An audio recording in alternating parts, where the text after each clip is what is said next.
Hello, morning, afternoon, and night, all in one. This is about a video about Russian River fishing.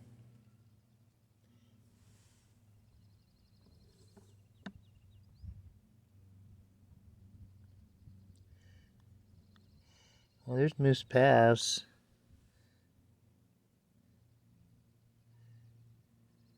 I think we're took the wrong turn. We need to go this way. We're over in this area. Anyways, hello, I'm Wrecker Stan. I'm going to tell you everything you need to know, almost everything you need to know about fishing on the Russian River. It might apply to other places, but just Russian River, really. The first thing you're going to need is a good fishing pole.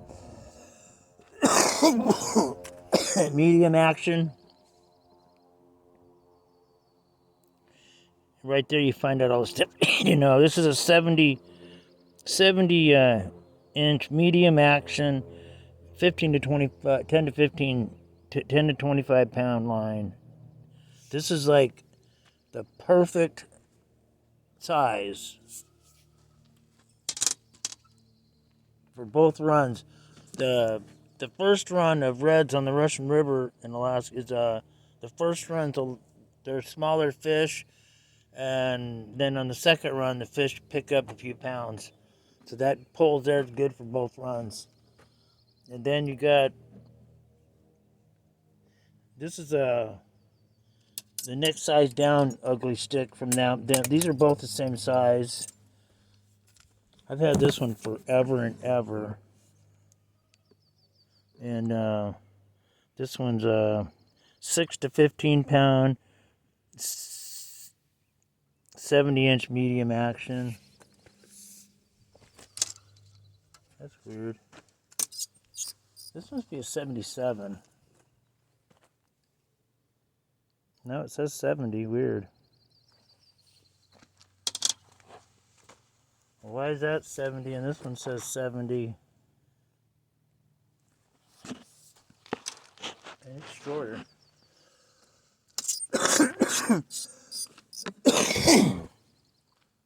Okay. Got your fishing pole. The fishing net is optional. Depending on if you're fishing up against the bank where you can't pull it up on a shore, you need one of these. But everybody has one, so you don't have to get that. If you're just coming up here from on a fishing trip, I would say pass on the net because everybody's got one. You can borrow one. People on the Russian are always happy. They have as much fun catching fish with the net as you do. Not as much as you do, but people like catching fish, whether it's netting them or helping out. That's what it's all about.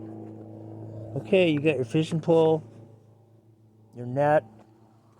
Now the next more important thing is a life vest. Get yourself a good fishing hat. I bought this fishing hat years ago, but it's for a kid. So I'm going to give it to somebody I'm going to give it to some kid down at Russia. I can't wear it, it's too small. So, chest waders. Chest waders is a must. You have to have chest waders down at the Russian. You can't use hip waders. Hip waders, you walk out there, it's like you're on pegs or something. It is so hard to walk on them rocks. And I did it. Then the next time around, I went and got me some chest waders and some old boots from the Salvation Army place. And I walked right out there. I was just big dogging it with everybody else standing neck and neck. So you're going to need some bug spray. Bug spray is important. Is that? Actually, it's when you're sitting still, it's when they get you. And then I got 4 or 5 other types. This is just the type I have. I just grabbed it. But I got one in the truck, and I've never sprayed it yet. then I got this for my dog. Put this on him to kind of keep track of him. But pretty much have him on a leash. Umbrella. You need a fish bat. Now, this is optional too. You don't have to have one of these or buy one. You can just find an old stick. You can just find an old stick down there and use a stick. And if you have a pocket knife, you can carve it up, give you something to do when you're waiting in between fish or whatever. And I don't usually use none of this stuff here, but this is more or less just stuff I bring that I've had around, and I don't really use them, but other people do. Other people, when they run out, some people use that type of stuff. I don't. And these bobbers are for trout. I don't even know why I have this in here. Guess I should go through it. Anyways, scissors or knife. Some people use nail clippers. Pair of nose pliers or something like that. Now this is something that is pretty handy right there. That's just a file hook. That's something pretty important, I would say.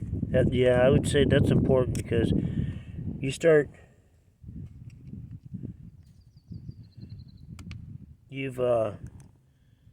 got your fly, and you pull it up out of the water, and of course it's bouncing over rocks. It's bouncing over rocks, and I've pulled it out after throwing it a dozen times or more. Grabbed that little file, grabbed it, and just gave it a good file. First cast, I caught something. Yeah, file hook is mandatory, I would say. Then you got your fishing line, and then this is a knife sharpener and scissor sharpener, which I would show you my fillet knife, but I don't have one. So, anyways, what I usually just use whatever. I just use these. I just use them things. I use whatever. I don't care. Big or small, whatever. As long as it holds my line, I'm fine. So for example, I'll grab something like this, go from my fishing pole to here, and then from here,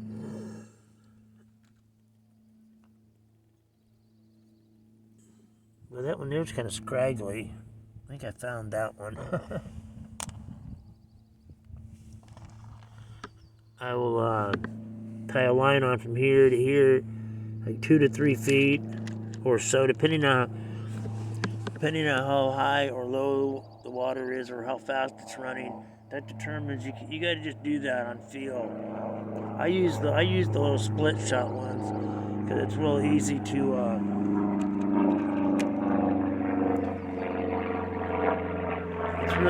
to figure out and calculate, because you start off with one, and then you add one, another one, and then you have two, and you just keep throwing it until you get the right feel. You don't want to hit the rocks too hard, but you do want them bouncing a little off them rocks. Then when you feel that, and that's what you'll run with the rest of the day, that type setup. And then the other thing is to adjust your length. After you get your weights down, then you got to adjust your length. Sometimes it might be too long. You might start catching them in the belly, and when you start catching them in the belly, you might be having too long of a lead, or you might want to shorten it up. You just got to experiment. some people, and I use these too. Once I'll use, like, if I can just throw one of these on and it works, well, I'll just run with that.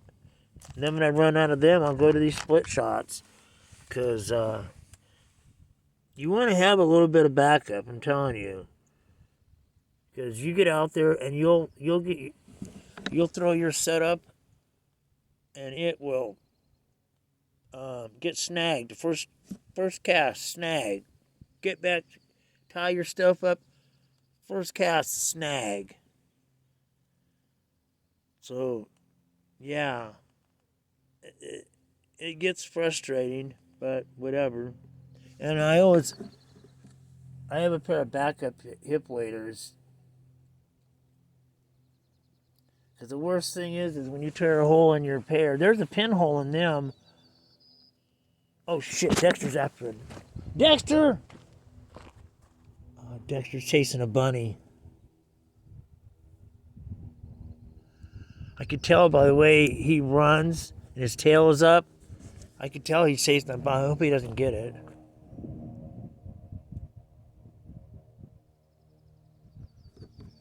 Anyways. Well, I got 4 fishing poles. I've went down there before and snapped it and ended up fishing with the trout pole.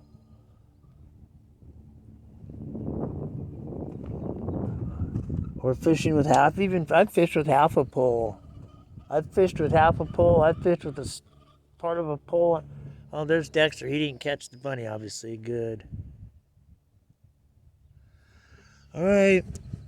Well, anyways, that's going to conclude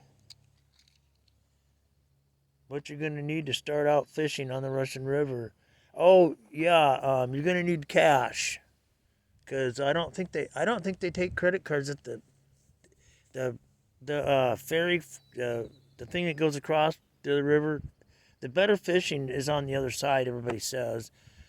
But the ferry is like $11 or 15 or 4. I don't know what it is, but you want to take a little bit of cash,